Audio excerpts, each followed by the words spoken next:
আমি প্রথমেই স্মরণ করছি বিগত ফ্যাসিস্টের বিরুদ্ধে যারা আন্দোলন করে শহীদ হয়েছে ছাত্র জনতা, এবং সে আমাদের নির্বাচিত এমপি সাবেক ছাত্রনেতা ইলিয়াস আলী, চৌধুরী আলম, ছাত্রনেতা সুমন সহ যারা গুম হয়েছে তাদের স্মরণ করছি। আমি স্মরণ করছি যারা জুলাই আগস্টের আন্দোলনে ছাত্র জনতার হাজার হাজার ছাত্র শহীদ হয়েছে তাদের আত্মার প্রতি শ্রদ্ধা জানাচ্ছি।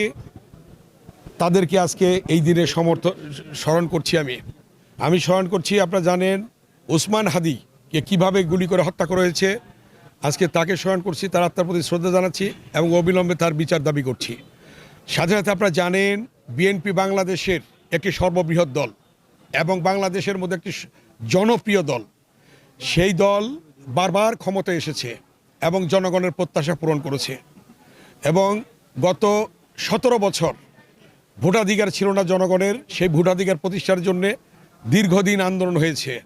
আপনারা জানেন বিএনপির ভারপ্রাপ্ত চেয়ারম্যান জনাব তারেক রহমান সাহেব বলেছিলেন যে দেশ যাবে কোন পথে, ফয়সাল হবে রাজপথে।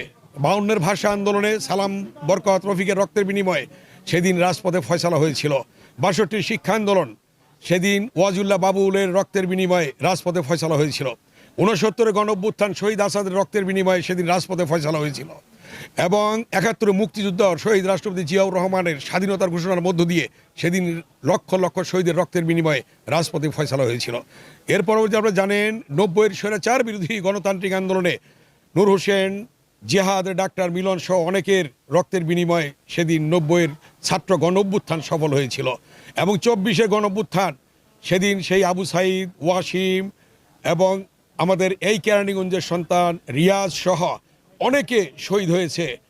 আজকে তাদের রক্তের বিনিময়ে আজকে জনগণ ভোটাধিকার ফিরে পেয়েছে। এবং এই যে রাজপথে ফয়সালা, এটা তারেক রহমান সাহেব বলেছিলেন রাজপথই ফয়সালা হবে, সেটাই হয়েছে। এবং তিনি বলেছিলেন যদি বিনা ভোটের এমপিরা পদত্যাগ না করে সংসদ থেকে জনগণ বের করে নিয়ে আসবে, বের করে নিয়ে আসছে। যদি পদত্যাগ না করে বিনা ভোটের এমপিরা যারা মন্ত্রী হয়েছে তাদেরকে সচিবালয় থেকে বের করে নিয়ে আসবে, সেটাই হয়েছে। এবং পরবর্তী বলেছেন যদি তারপর পদত্যাগ না করে যে অবৈধ, অনৈতিক, বিনা ভোটের প্রধানমন্ত্রী তাকে জনগণ গণভবন থেকে বের করে নিয়ে আসবে, সেটাই হয়েছে। রাজপথই ফয়সালা হয়েছে। এবং এই রাজপথে ফয়সালা হওয়ার মধ্য দিয়ে বিএনপির ভারপ্রাপ্ত চেয়ারম্যান জনাব তারেক রহমান একটি বক্তব্য রেখেছেন। সেই বক্তব্যটা ছিল তার যে দিল্লি নয়, পিন্ডি নয়, নয় অন্য কোনো দেশ, সবার আগে বাংলাদেশ, সবার আগে বাংলাদেশকে তিনি উঁচু করে ধরেছেন। এবং তিনি এই কথার মাধ্যমে এটাই প্রমাণিত হয়েছে যে বাংলাদেশকে যে তার ভালোবাসা, তার যে বাংলাদেশের প্রতি অকৃত্রিম ভালোবাসা, সেটাই তার দেশপ্রেমের উজ্জ্বল দৃষ্টান্ত তিনি রেখেছেন তার বক্তব্যের মধ্য দিয়ে। আজকে জনগণ ভোটাধিকার পেয়েছে এবং আজকে আমাদের প্রথম এই নমিনেশন সাবমিট করার মধ্য দিয়ে, নমিনেশন জমা দেওয়ার মধ্য দিয়ে গণতন্ত্র উত্তরণের আরেক ধাপ আমরা এগোলাম। এবং আগামী 12ই ফেব্রুয়ারি নির্বাচন ইনশাল্লাহ অন্তর্বর্তীকালীন সরকার প্রধান, মাননীয় প্রধান উপদেষ্টা, তিনি এবং তার উপদেষ্টা পরিষদ এবং সকল রাজনৈতিক দল আজকে ইচ্ছা পোষণ করেছে, তাদের আশা ব্যক্ত করেছে যে একটি সুষ্ঠু নির্বাচন হবে, ফ্রি অ্যান্ড ফেয়ার নির্বাচন হবে, জনগণ তাদের ভোটাধিকার পাবে, তাদের পছন্দ অনুযায়ী সরকার গঠন করবে। সেই প্রত্যাশা আজকে পূরণের দিকে যাচ্ছে। সেই জন্যই আজকে আমি বলবো যে বিএনপির ভারপ্রাপ্ত চেয়ারম্যান জনাব তারেক রহমান যে দীর্ঘ 18 বছর নির্বাসনে থাকার পর সে যে বাংলাদেশে এসেছেন, উনি আজকে তার আশার মধ্য দিয়ে গণতন্ত্র আরেক ধাপ এগিয়ে যাচ্ছে বলে জনগণের প্রত্যাশা, জনগণের ভালোবাসা, এবং জনগণ প্রস্তুত ছিল তাকে গ্রহণ করার জন্য, বরণ করার জন্য। এবং সেভাবেই কোটি জনতার বরণের মধ্য দিয়ে তিনি বাংলাদেশে মানুষের ভালোবাসা, মানুষের মন জয় করেছেন। এবং আজকে বাংলাদেশে গণতন্ত্র উত্তরণের ক্ষেত্রে জনাব তারেক রহমানের নেতৃত্ব অতীব প্রয়োজন, এবং সেই নেতৃত্বই আজকে আসছে।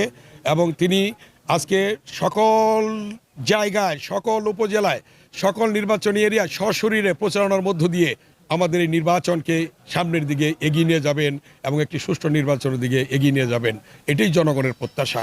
আমরা আশা করি আগামী দিনে গণতন্ত্র ফিরে পাবে জনগণ, জনগণের ভোটাধিকারের মধ্য দিয়ে, এবং আগামীতে দেশ পরিচালিত হবে, জনগণের সরকার প্রতিষ্ঠা হবে এবং গণতন্ত্র প্রতিষ্ঠা হবে। বর্তমান আইন শৃঙ্খলা পরিস্থিতিতে সুষ্ঠু নির্বাচন আসলে সম্ভব কিনা?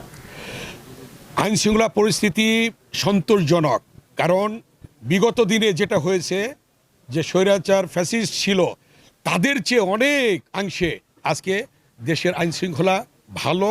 তবে কিছু কিছু ঘটনা ঘটেছে, যেটা উসমান হাদির বিষয়টি এবং আরও অন্যান্য কিছু বিষয় আছে, সেগুলি সরকার কঠোরভাবে দমন করছেন এবং তাদেরকে বিচার আওতায় নিয়ে এসেছেন এবং খুব দ্রুত আমরা তাদের বিচার পাবো বলে আমাদের বিশ্বাস।